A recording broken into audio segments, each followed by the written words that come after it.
Hey guys, जय Hind to all. आप सभी का स्वागत है एक नए वीडियो में। और आज का जो वीडियो है वो सेट 6 होने वाला है।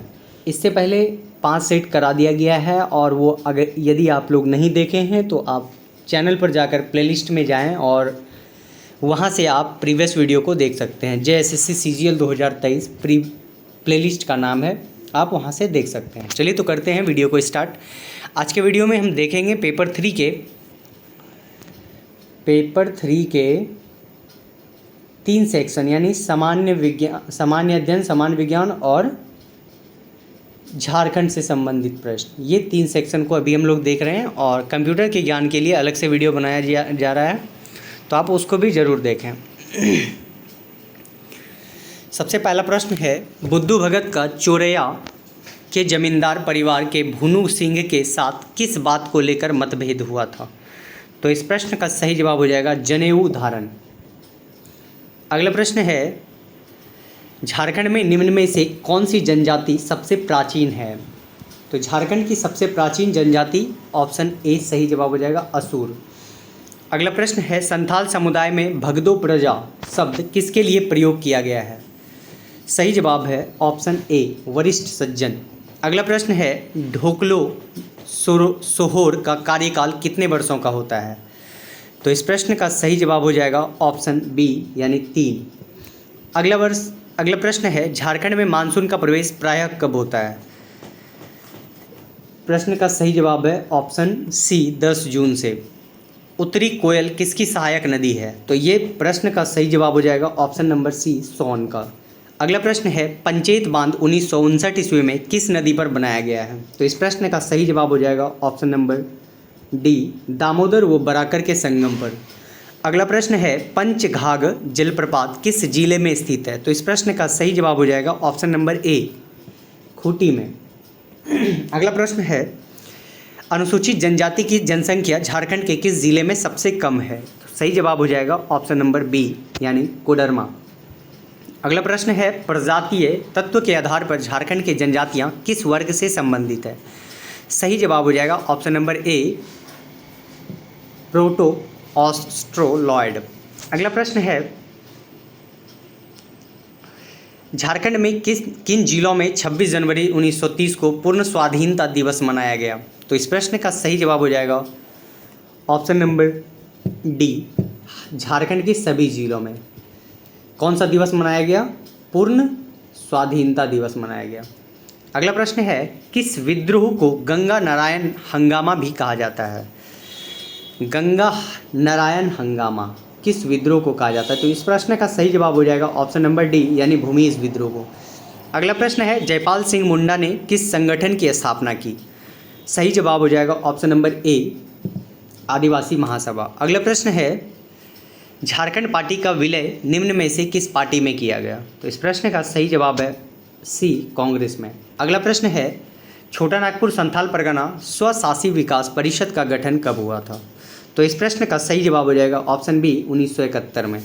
छोटा नागपुर संथाल परगना स्वशासी विकास परिषद की स्थापना 1971 में हुआ था। ओटी बोडोम को हो समुदाय किस देवता के प्रति स्वरूप पूजते हैं? सही जवाब हो जाएगा सी पृथ्वी देवता के स्वरूप। अगला प्रश्न है, 7 प्रकार के अनाज से तैयार प्रसाद पखवा किस पर्व के अवसर पर लोगों को दिया जाता है? तो सही जवाब हो जाएगा ऑप्शन ए यानी कि सोदराय। अगला प्रश्न है, परंपरा के अनुसार बाबाधाम की यात्रा तक संपूर्ण नदी नहीं मानी जाती है जब तक डैश के दर्शन नहीं किए जाते। तो इस प्रश्न का सही जवाब हो जाएगा ऑप्शन बी यानी बासुकीनाथ धाम। अगला प्रश्न है, झारखंड ज्यूडिशियल एकेडमी की स्थापना कब की गई थी? झारखंड ज्यूडिशियल एकेडमी की स्थापना जो है दोस्तों, सही जवाब हो जाएगा ऑप्शन ए 2002 में। अगला प्रश्न है, भारत में तसर रेशम का सबसे बड़ा उत्पादक राज्य कौन सा है? तो इस प्रश्न का सही जवाब हो जाएगा ऑप्शन डी यानी झारखंड तसर रेशम। अगला प्रश्न है, झारखंड में पहाड़ियों की मल्लिका के नाम से कौन सा स्थान प्रसिद्ध है? पहाड़ों की मल्लिका, इस प्रश्न का सही जवाब है नेतरहाट। अगला प्रश्न है, जट जाटिन लोक नाटक किसके वैवाहिक जीवन को दर्शाया जाता है? तो इस प्रश्न का सही जवाब है डी जट जाटिन का। अगला प्रश्न है भारतीय संविधान की 8वीं अनुसूची में स्थान पाने वाली झारखंड की एकमात्र क्षेत्रीय भाषा है। तो इस प्रश्न का सही जवाब हो जाएगा ऑप्शन ए संथाली। अगला प्रश्न है कौन सा वाद्य यंत्र गोपी यंत्र के नाम से जाना जाता है। तो इस प्रश्न का सही जवाब हो जाएगा ऑप्शन सी एक तारा। अगला प्रश्न है झारखंड के किस मंदिर को पत्थर पर लिखी कविता की संज्ञा दी गई है। तो इस प्रश्न का सही जवाब हो जाएगा ऑप्शन बी सूर्य मंदिर रांची। अगला प्रश्न है जिनगिक-टोह नामक उपन्यास की रचना किसने की थी। तो इस प्रश्न का सही जवाब हो जाएगा ऑप्शन बी चित्तरंजन महतो। अगला प्रश्न है निम्न में से किसने लीला खोरा खेखेल नामक पुस्तक की रचना की। तो इस प्रश्न का सही जवाब हो जाएगा ऑप्शन नंबर डी उपयुक्त सभी। अगला प्रश्न है रांची में स्थापित भारी मशीन निर्माण संयंत्र की स्थापना किस देश से किस सहयोग से की गई थी। तो सही जवाब हो जाएगा ऑप्शन ए यानी रूस के सहयोग से। अगला प्रश्न है झारखंड का भारी उद्योग वाला जिला कौन सा है। सही जवाब हो जाएगा रांची ऑप्शन नंबर डी। अगला प्रश्न है पागलखाना नामक नाटक के लेखक कौन है। पागलखाना नामक नाटक के लेखक कौन है। तो सही जवाब हो जाएगा अशोक कुमार अंचल। अगला प्रश्न है किस मिशन ने 1899 ईस्वी में हजारीबाग के संत कोलंबस कॉलेज खोला जो अविभाजित बिहार का सबसे पुराना कॉलेज है।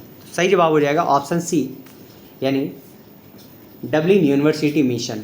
अगला प्रश्न है झारखंड का कौन सा महाविद्यालय स्तर का है। झारखंड का कौन सा महाविद्यालय विश्वविद्यालय स्तर का है। तो इस प्रश्न का सही जवाब हो जाएगा option number B ISM Dhanbad. अगला प्रश्न है भारत के कुल उत्पादन का 60% से अधिक झारखंड द्वारा प्रदान किया जाता है। झारखंड का मुख्य लौह उत्पादन क्षेत्र है। सही जवाब हो जाएगा ऑप्शन ए पलामू। अगला प्रश्न है हेलेन सोय किस खेल से संबंधित है। हेलेन सोय किस खेल से संबंधित है। इस प्रश्न का सही जवाब हो जाएगा ऑप्शन बी यानी हॉकी। अगला प्रश्न है विश्व विजेता बनने वाला झारखंड का प्रथम शतरंज खिलाड़ी का नाम बताइए। तो इस प्रश्न का सही जवाब हो जाएगा ऑप्शन नंबर ए दीप सेन गुप्ता। अगला प्रश्न है केंद्र सरकार द्वारा प्रायोजित किशोरी शक्ति योजना राज्य के कितनी बाल विकास परियोजनाओं में चलाई जा रही है। तो इस प्रश्न का सही जवाब हो जाएगा ऑप्शन नंबर बी 204। अगला प्रश्न है बुनकर क्रेडिट कार्ड योजना के प्रथम लाभार्थी कौन है। सही जवाब है ऑप्शन सी सुमित्रा कुमारी एवं समा खातून। अगला प्रश्न है गौतम बुद्ध अभ्यारण्य किस जिले के समीप पर स्थित है। तो इस प्रश्न का सही जवाब हो जाएगा ऑप्शन बी यानी कि कोडरमा। अगला प्रश्न है बिरसा जैविक उद्यान किस स्थापना किस वर्ष हुई थी। तो सही जवाब हो जाएगा ऑप्शन नंबर सी 1994 में बिरसा जैविक उद्यान की स्थापना की गई थी। झारखंड में आयुष्मान योजना का लाभ लेने वाला प्रथम लाभुक कौन है। सही जवाब हो जाएगा ऑप्शन ए पूनम महतो। अगला प्रश्न है महाविभाषा जो बौद्ध दर्शन का एक विश्वकोश है किसे बौद्ध परिषद की कृति है। सही जवाब है ऑप्शन नंबर डी यानी चतुर्थ परिषद। अगला प्रश्न है उरैयूर प्रसिद्ध था। उरैयूर क्या था दोस्तों। तो सही जवाब है ऑप्शन बी यानी प्राचीन काल में सूती कपड़ा के व्यापार के लिए उरैयूर फेमस था। अगला प्रश्न है सूची 1 को सूची 2 से सुमेलित कीजिए और नीचे दिए गए कोड का प्रयोग करके सही उत्तर चुनिए। सही जवाब है सी यानी कि ये वाला। अगला प्रश्न है अखिल भारतीय किसान सभा जिसकी बैठक विजयवाड़ा 1944 में हुई का निर्वाचित अध्यक्ष कौन था। तो इस प्रश्न का सही जवाब हो जाएगा ऑप्शन ए सहजानंद सरस्वती। अगला प्रश्न है बिपिन चंद्र पाल के बारे में निम्नलिखित कथनों में से कौन सा सही है। तो इस प्रश्न का सही जवाब हो जाएगा ऑप्शन बी वे कांग्रेस के गरम दल के सदस्य थे। अगला प्रश्न है दांडी मार्च किससे संबंधित है। दांडी मार्च जो संबंधित है वो है सविनय अवज्ञा आंदोलन से। अगला प्रश्न है निम्नलिखित में से किसके द्वारा भारत के नियंत्रक एवं महालेखा परीक्षक के पद सृजित किया गया था। सही जवाब हो जाएगा ऑप्शन बी यानी संविधान द्वारा। अगला प्रश्न है निम्नलिखित में से किस वाद में उच्चतम न्यायालय के यह धारणा व्यक्त की है कि मूल अधिकार व्यक्ति को जैसे उसे सबसे अच्छा लगे उस तरह अपनी ज़िंदगी की रूपरेखा तैयार करने के लिए सक्षम बनाते हैं। तो इस प्रश्न का सही जवाब हो जाएगा ऑप्शन नंबर बी यानी कि गोलकनाथ बनाम स्टेट ऑफ पंजाब। अगला प्रश्न है निम्नलिखित में से कौन सा संवैधानिक प्राधिकरण है? तो सही जवाब हो जाएगा ऑप्शन नंबर बी, यानी कि केवल 1, 2 और 3। अगला प्रश्न है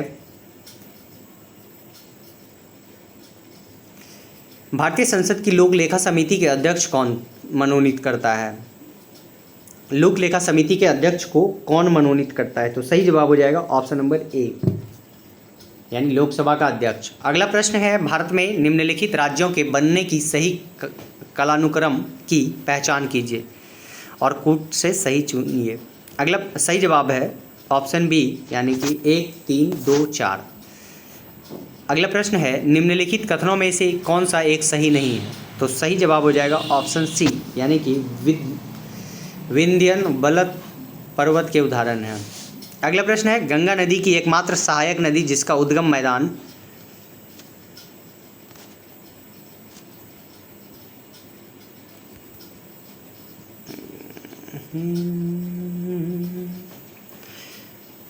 है, जिसका उद्गम मैदान में है को चिन्हित करिए। सही जवाब हो जाएगा ऑप्शन सी, गोमती। अगला प्रश्न है कायल क्या है? तो सही जवाब हो जाएगा दोस्तों ऑप्शन नंबर डी, यानी केरल के लैगून। सही जवाब। अगला प्रश्न है भारत में अल्पानी वन यानी डिल्यूवियल फॉरेस्ट कहाँ पाए जाते हैं? तो इस प्रश्न का सही जवाब हो जाएगा ऑप्शन नंबर सी, यानी सुंदरवन में। अगला प्रश्न है सूची 1 और 2 को सुमेलित कीजिए तथा सूचियों के नीचे दिए गए कूट के सही उत्तर चुनिए। तो इस प्रश्न का सही जवाब हो जाएगा ऑप्शन नंबर बी, यानी कि 1 का 3, 2 का 1, 3 का 2, 4 का 4। अगला प्रश्न है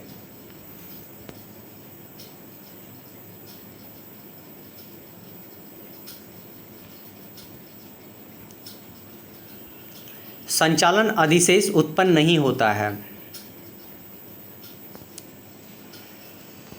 इस प्रश्न का सही जवाब है ऑप्शन नंबर डी, यानी सामान्य सरकारी क्षेत्र में सरकार की संपूर्ण देयता को निम्नलिखित में से कौन परिभाषित करता है? इस प्रश्न का सही जवाब हो जाएगा ऑप्शन नंबर बी, राजकोषीय घाटा। अगला प्रश्न है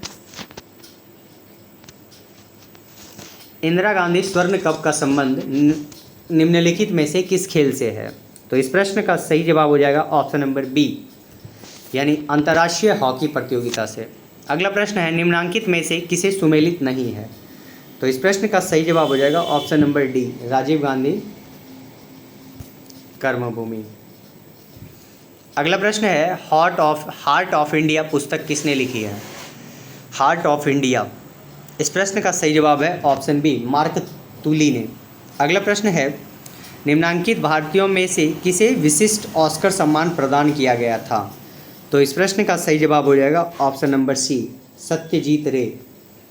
अगला प्रश्न है राजीव गांधी वन्य जीव संरक्षण पुरस्कार दिया जाता है। तो इस प्रश्न का सही जवाब है ऑप्शन नंबर डी, उपरोक्त सभी से। अगला प्रश्न है हर वर्ष अंतर्राष्ट्रीय बाघ दिवस कब मनाया जाता है? तो इस प्रश्न का सही जवाब है ऑप्शन नंबर बी, 29 जुलाई को हर वर्ष बाघ दिवस मनाया जाता है, अंतर्राष्ट्रीय बाघ दिवस। अगला प्रश्न है किस कंपनी ने गुजरात के हाजीरा में भारत का पहला और दुनिया के सबसे बड़े कार्बन फाइबर संयंत्रों में से एक बनाने की घोषणा की है? इस प्रश्न का सही जवाब हो जाएगा ऑप्शन नंबर बी, यानी रिलायंस इंडस्ट्रीज। अगला प्रश्न है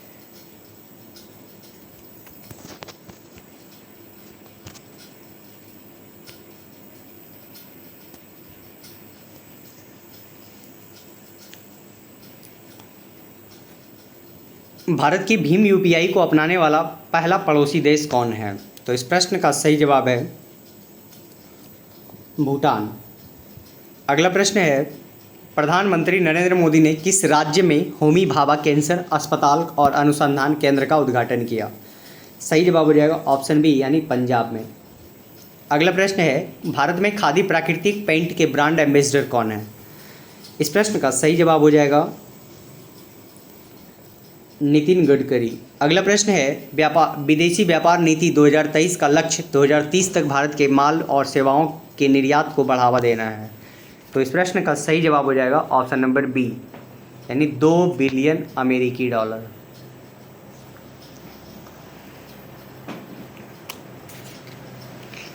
अगला प्रश्न है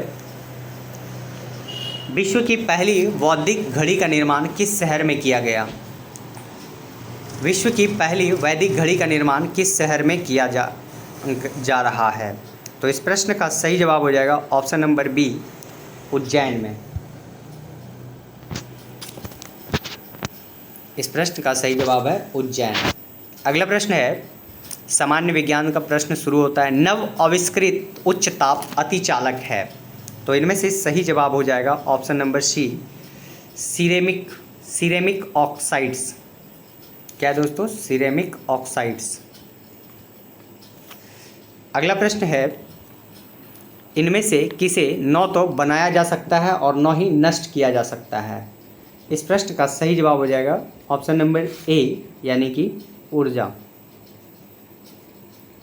अगला प्रश्न है यदि एक बंदूक से गोली चलाई जाती है और बंदूक पीछे की ओर आती है तो बंदूक की गतिज ऊर्जा क्या होगी? तो इस प्रश्न का सही जवाब हो जाएगा ऑप्शन नंबर डी, गोली से कम। अगला प्रश्न है यदि दिए गए वेग पर किसी ध्वनि तरंग की आवृत्ति बढ़ाई जाए तो इसके तरंग दैर्घ्य पर क्या प्रभाव पड़ता है? तो इस प्रश्न का सही जवाब हो जाएगा ऑप्शन डी, इसकी तरंग दैर्घ्य में कमी होगी। अगला प्रश्न है ऐसी वस्तुएं जो खुद प्रकाश उत्पन्न नहीं करती है उन्हें क्या कहा जाता है? तो इस प्रश्न का सही जवाब है ऑप्शन सी, यानी अप्रतिदीप्त वस्तुएं। अगला प्रश्न है कार्बन डाइऑक्साइड के सभी नमूनों में 3:8 के द्रव्यमान अनुपात में कार्बन और ऑक्सीजन होती है, यह डैश के नियम के साथ सहमति में है। तो इस प्रश्न का सही जवाब हो जाएगा ऑप्शन नंबर बी, लगातार समानुपात में।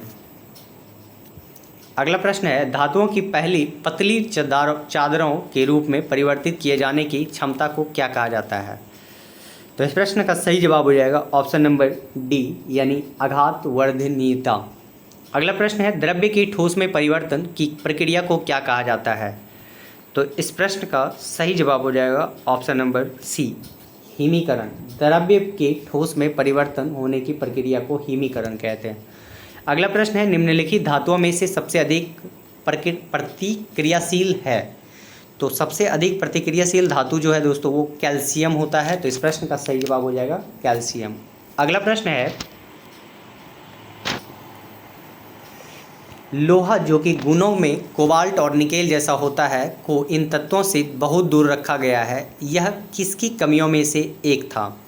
तो इस प्रश्न का सही जवाब हो जाएगा ऑप्शन नंबर बी, न्यूलैंड्स का ऑक्टेव्स नियम।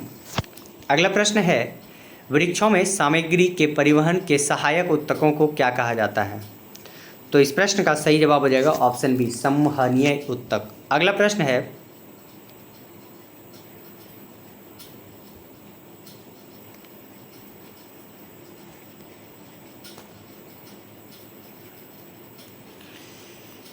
मेंडल ने F1 पीढ़ी के पौधों से F2 वंशज डैश की पद्धति द्वारा प्राप्त किया। तो ये पद्धति का क्या नाम है? तो इस प्रश्न का सही जवाब हो जाएगा ऑप्शन ए, यानी कि स्वपरागण। अगला प्रश्न है जीवधारियों में नई प्रजाति का क्रमिक विकास करने की संभावना इनमें से किसकी अधिक है? तो सही जवाब है ऑप्शन ए, यानी द्विवर्ण अणुओं का विभाजन। अगला प्रश्न है जंतुओं का कौन सा समूह विशेष रूप से मुक्त रूप से रहने वाली समुद्री जीव है? तो सही जवाब हो जाएगा ऑप्शन बी, यानी एक्टिनोडर्मेटा। अगला प्रश्न है मानव शरीर में निम्न में से किसका आकार सबसे बड़ा होता है? तो सही जवाब हो जाएगा ऑप्शन नंबर बी, यानी यकृत, जिसको लीवर भी कहते हैं। आंतरिक गति निर्धारक मानव शरीर के निम्नलिखित अंगों में कहाँ स्थिर होता है? तो इस प्रश्न का सही जवाब है ऑप्शन नंबर बी, यानी दिल, जिसको हार्ट कहते हैं। अगला प्रश्न है निम्नलिखित में से कौन सी नलिका है जो दिल से निकलती है और शरीर के विभिन्न अंगों में रक्त संचारित करती है, क्या कहलाता है? सही जवाब है ऑप्शन नंबर सी, यानी कि धमनी। अगला प्रश्न है रेनवियर के नोड्स सूक्ष्म अतिरिक्त स्थान होते हैं जो डैश में पाया जाता है। तो सही जवाब हो जाएगा ऑप्शन नंबर ए, यानी कि मायलिनकृत। अगला प्रश्न है, भाषा जो एक कंप्यूटर समझ सकता है वह है। इनमें से सही जवाब हो जाएगा ऑप्शन नंबर बी, यानी कि मशीन भाषा। अगला प्रश्न है, मोबाइल फ़ोन का उपयोग करके धन स्थानांतरण करने वाली प्रक्रिया को कहा जाता है। तो क्या कहा जाता है दोस्तों? इस प्रश्न का सही जवाब हो जाएगा IMPS। तो इस वीडियो में इतना ही, अगले वीडियो में मिलते हैं, तब तक के लिए जय हिंद, गुड बाय।